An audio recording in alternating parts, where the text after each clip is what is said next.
Исәнмесез. Россияның иң өлкән химия предприятиеләреннән берсе Менделеевск химия заводы тарихы белән танышуны дәвам итәбез. Безнең төбәктә химия промышленностена сәүдәгәр Ушковлар нигез сала.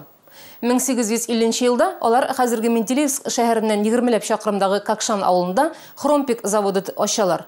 1868 елда Бондюк авылы янында Ушковларның тагын бер химия заводы сафка баса. Лев Яковлевич Карпов исемендәге химзаводның тарихы әнә шул чордан башлана. Бу хакта без сезгә узган 2 тапшыруда сөйләдек. Бүген исә заводның 1917 елгы революция, гражданнар сугышы чорындагы һәм Бөек Ватан сугышы елларындагы тарихын күздән кичерербез. Безнең катер Менделеевск шәһәренең Тихие горы поселогына якынлаша. Яр буенда Карпов исемендәге химия заводының елга участогы урнашкан. Заманында Камадагы иң зур пристаньларның берсе гөрләп торган монда. Причал белән янәшә Ушков конторалары, склад биналары тезелеп торган. Ул чорның 2 бинасы әле хәзердә исән. Тихие горы пристаньында Бондюк химия заводына чимал кабул иткәннәр. Астраханнан тоз, Уралдан тимер һәм калчыдан, Өфөдән ак балчык, Кавказдан марганец, Россиянең бик күп төбәкләреннән, хәтта чит илләрдән дә. Күмер, ком, чуен, торф, төзелеш өчен кирпеч һәм агач, елына 10 миллион пыттан артып китә торган булган завод адресына килүче чимал һәм материаллар. Шундый күләмдә химия заводларының әзер продукциясы озатылган Тихие горы пристаненнан 19 гасырның 2нче яртысында. Әмма 20 гасыр башында күпләп яңа химия заводлары төзелгәч, Ушков заводларының продукциясына сорау кими башлый. 1915 елның көзендә Тихие горы пристанена Бондюк химия заводының булачак беренче директоры Лев Яковлевич Карпов килә. Бу вакытта завод икътисади кризис хәлендә була. Производство җиһазлары иске, күп кенә цехлар ябык, җитештерү күләме түбән. Югары техник белемле инженер-химик килү предприятиене коткарып калачак дип исәпли Ушков заводлары идарәсе. Чыннан да Лев Яковлевич Карпов химзаводка яңа сулыш өрә. Иң беренче эш итеп, ул эшчеләр турында кайгырдырга кирешә. 8 сәгатьлек эш көне ясый, хезмәт хакларын арттыра. С прибытием на завод Льва Яковлевича Карпова начались преобразования, то есть один за другим начинают работать цеха, рабочие начинают получать заработную плату, получают спецодежду. И вот по инициативе Льва Яковлевича Карпова в Бондюге был построен первый жилой дом. Если до этого рабочие жили в казармах на 9 квадратных метрах, где-то от 10-15 человек, то вот первый жилой дом появился именно при Льве Яковлевиче Карпова.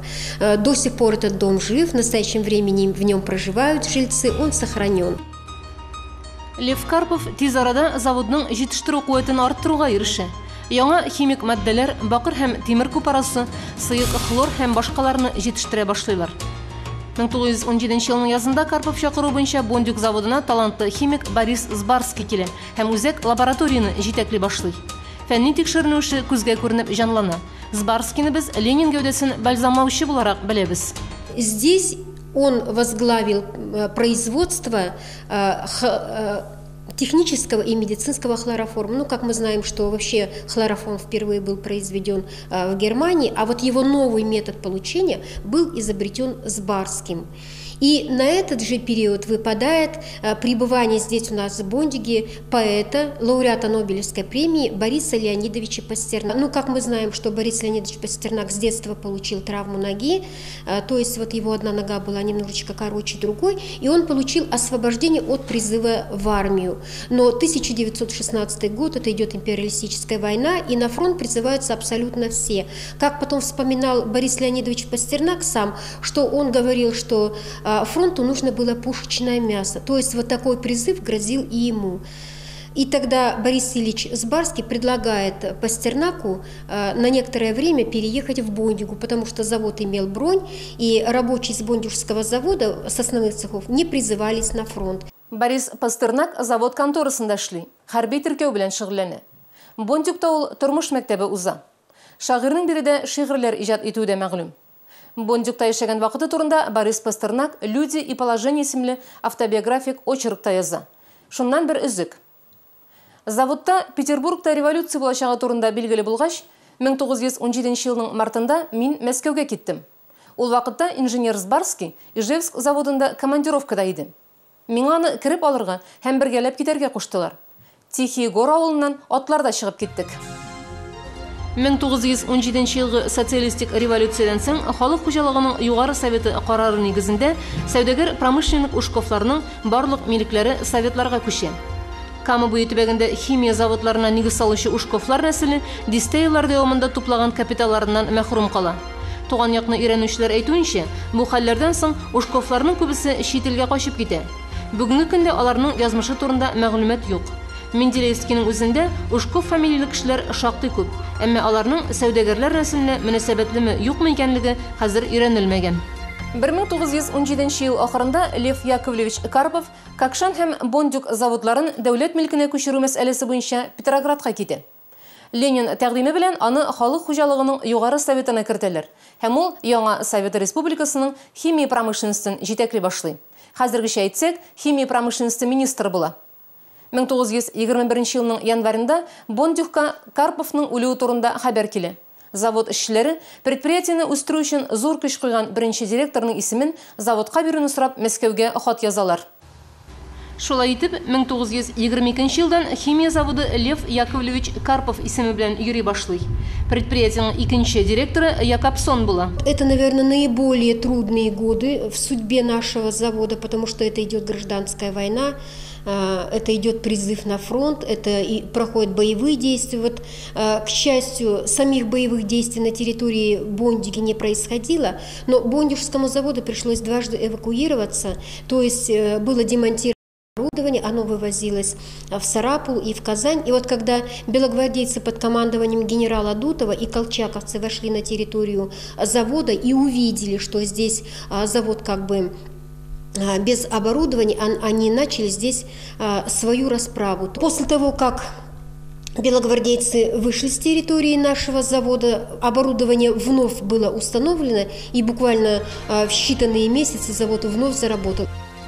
20 еллар ахырында Бондюг химия заводы Север Хим Трест составына кертелә. Башта трест производствоны үстерүгә, торак җиткерүгә зур акчалар бирә. Заводның киләчәге өметле күренә. Әмма иске предприятиеләрне ябып, яңаларын ачу шаукымына ияреп, трест Бондюг заводын бетерергә дигән карар чыгара. Была определена уже конкретная дата, это 1 апреля 1930 года. Лучшие рабочие нашего завода уже отправлялись на родственные предприятия. Но вот рабочие завода, сами рабочие завода решили еще побороться за право своего существования. И в 1927 году они вызывают все предприятия, которые входили в состав этого треста, в соцсоревнования. То есть это момент, когда только-только началось движение соцсоревнования. И наш завод становится победителем в этом соревновании, то есть среди всех предприятий. Этот вопрос как бы отодвигается на второй план, а вот уже по итогам работы за 1930 год наше предприятие вошло в число 11 лучших предприятий Советского Союза, то есть это все 15 союзных республик. И тогда уже центральные газеты пестрили такими лозунгами: «Учитесь работать у Бондюги». То есть вот этот факт как раз говорит о том, что рабочие сами завоевали право на свое существование. Бондюг химия заводы тарихында тагын бер катлаулы чор Бөек Ватан сугышы еллары. Сугыш башланганда заводта 3200 кеше эшләгән була. Шуларның яртысыннан артыгы иратлар. Алар фронтка киткәч, завод хатын-кызлар, картлар һәм 14 яшьтән зуррак яшүсмерләр кулына кала. 11-13 яшьлек балалар завод өчен торф чыгаралар.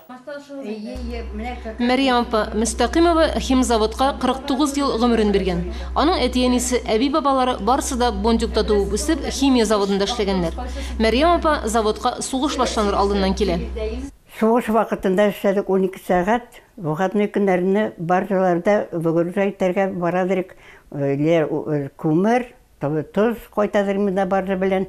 Анан барит концентрации. Менә анда норма бирәләр икән, 3 тонн чыгарсын. 3 тонн чыгарып, шулай итеп кайта торган өйгә ял көнне. Сугышның беренче көннәреннән үк Бондюг химзаводы цехлары оборона өчен кирәкле яңа продукция чыгаруга киләне. 4 ай эчендә 22 төрдәге яңа продукция җитештерелә башлый фронтка. Сугыш вакытында сразу москвичлар бик күп килдерә, монда инженерлар бик опытный, бик грамотныйлар. Хәзер безнең җавабылда хулар бар, Бүтән цехлар жабылды, бірінші жабылды. И açtılar анда продукт один, андан соң ГАП для военный барады тұрған 2-3 цех açıldı.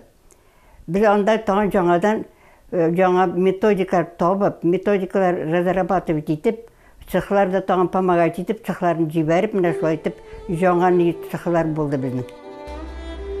Тылдағылар іш урынында соғышқа кетушілер яу қырында өз-өзлерін аямый. Бондюк химия заводы фронтқа 1500 ішчесін бере.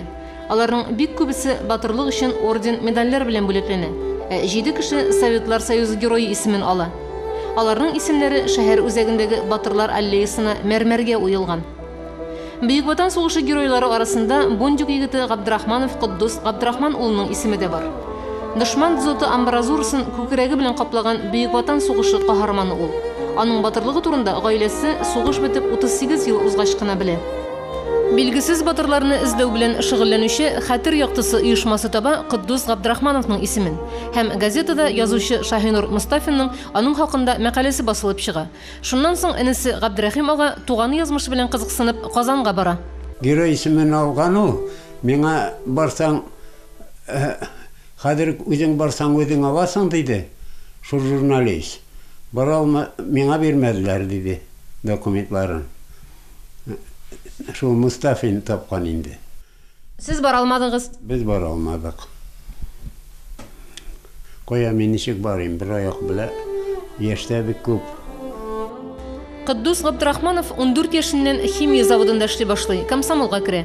Армиядан кеше политрук булып кайткан егеткә сугыш алдыннан Бондюк яшьләренә хәрби патриотик тәрбия бирү бурычы йөкләнә. Бу төбәктән чыккан 6 Советлар Союзы герое да Куддус Габдрахманов җитәкләгән Осавия-Хим оешмасының шәкертләре булган бит. Общественный малай ул бик. Аны бөтен Бондюк яратадыр, нишләргә белмичә. Хәзер дә әнә чит кешеләр даже чәчкә куеп китәләр. Габдрахим абый үзе сугышта разведчик була. Беренче һәм икенче дәрәҗәле Ватан сугышы орденнарына ия. Тагын бер абыйсы Миңнемөхәммәд Габдрахманов Брест крепостен саклаганда батырларча һәлак була. Әнә шундый каһарманнар биргән илгә Бондюк ягы. Менделеевский төбәгенең тарихы бай. Бу шәһәрдә 19 гасыр уртасында Татарстан химиясына нигез салынган. Дмитрий Менделеев һәм Борис Пастернак кебек атаклы шәхесләр яшәп киткән монда. Хәзерге көндә шәһәр һәм район территориясендә 100-гә якын тарихи һәйкәл исәпләнә. Шуларның 13-е республика күләм әһәмияткә ия. Менделеевск шәһәрендәге тарихи һәм истәлекле урыннар турында безнең киләсе тапшыруда. Сезнең белән Чаллы телеканалында Чал тарихлы кала тапшыруы булды. Сау булыгыз.